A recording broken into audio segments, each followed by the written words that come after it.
There it is. There it is, folks.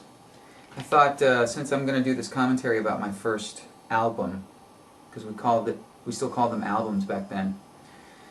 This is the cover of my first album, and this is an actual vinyl copy of my album that I had in my basement somewhere. And it actually has, featuring Don't Mean Nothing, MTV's Hip Clip of the Week.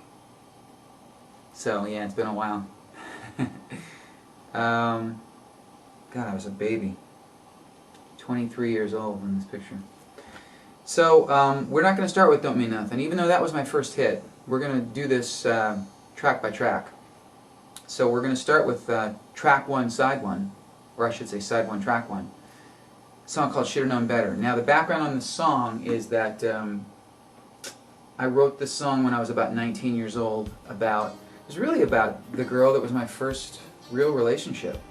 And it was certainly my first real heartbreak, because she dumped me. And it was the first example of heartbreak leading to songwriting in the best of ways. I sort of purged all my pain and anguish into this song. I think Should've Known Better is the song, and the record that we made is sort of almost a quintessential 80s song, even though it came out in the later 80s, 87. It was also a song that I had written.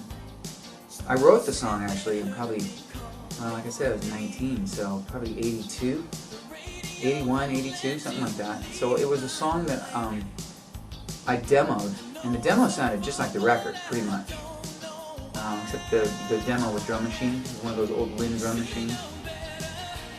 But it sounded pretty much the same, except for the drums, and every record company rejected it, along with Endless Summer Nights and other songs from his first album. Said, oh, these aren't hit songs.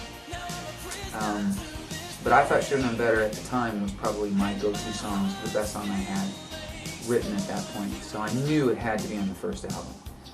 So I went in, and it was produced by an engineer named Umberto Gatica, who I knew very well through David Foster, the record producer. Umberto was David's engineer for a lot of those records in the 80s, the Chicago records, and Olivia Newton-John, and the Tubes, and really great engineer. And he and I were friendly, and he helped me actually record some of those demos. And he recorded the demo of Should've Known Better, which featured Mike Landau on guitar.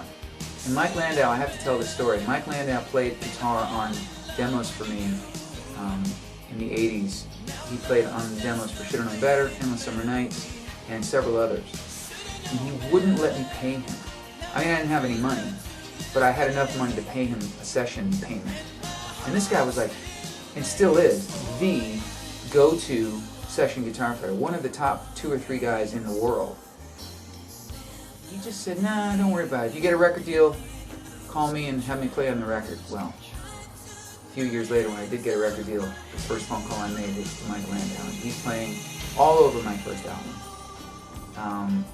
And that's all the guitar stuff on Should've Known Better is Mike Landau. Also had Prairie Prince, the drummer from the Tubes, come in and play drums, so he replaced the cheesy drum machine. And just a great band, great rhythm section.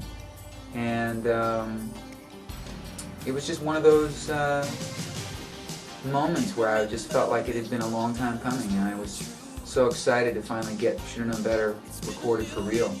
And I knew from the minute we recorded it that it had to open the first album.